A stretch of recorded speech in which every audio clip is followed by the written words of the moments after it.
This Turkey Valley Coach Conversation with head coach Mark Scott. And coach, week number one looked like an entertaining ball game from a fan perspective, but you guys fell just a couple of points short against Riceville. What'd you take away from week number one? Well, we made some mistakes that kept them in the game, and they made the plays when they needed to make plays at the end of the game to win. You know, we had a hard time converting on 2-point conversions. Couple bad penalties cost a couple of scores early. We'd get a couple first downs. We lost to penalties. We hurt ourselves, okay. And we were young and we knew we'd make some mistakes. We just had to correct what we did and go from there. Sounds like little things meant a lot last Friday night, and little things are often the difference between winning and losing. That's right. And looking at some of the stat sheet, it looked like Marcus Harold had a good game on both sides of the ball, both offensively and defensively. Comment on Marcus's performance. Yeah, Marcus is a big, strong kid. He's 6'2", 195 pounds. He runs well. He carries people with him on offense. He's our fullback, and then on defense, he plays linebacker, and he does a pretty good job of finding the ball, getting off blocks, and making plays.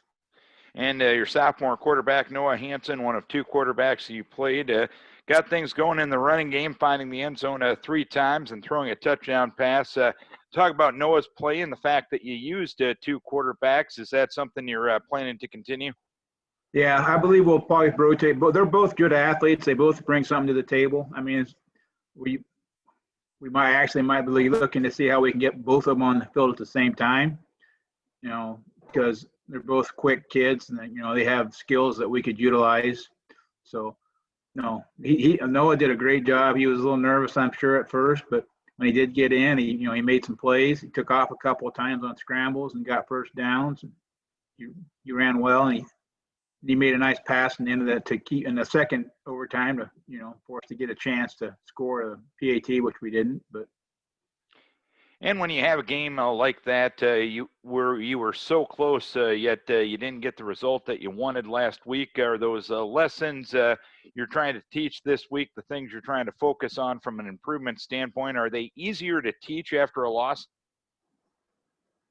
Well, we thought we already had them taught, so I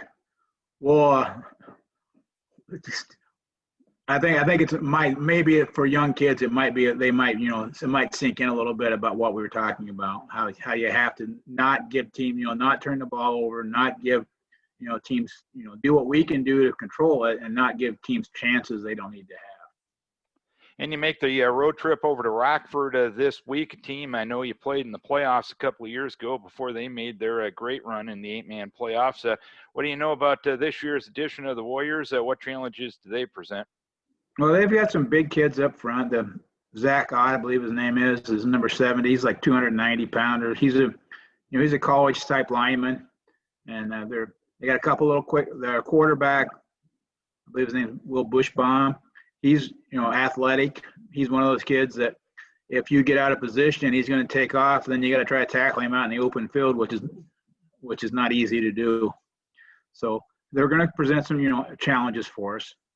All right, Coach, keep your kids healthy. Hopefully you can get win number 1 this week. Best of luck to you. Thank you, sir. Mark Scott on our Turkey Valley Coach Conversation.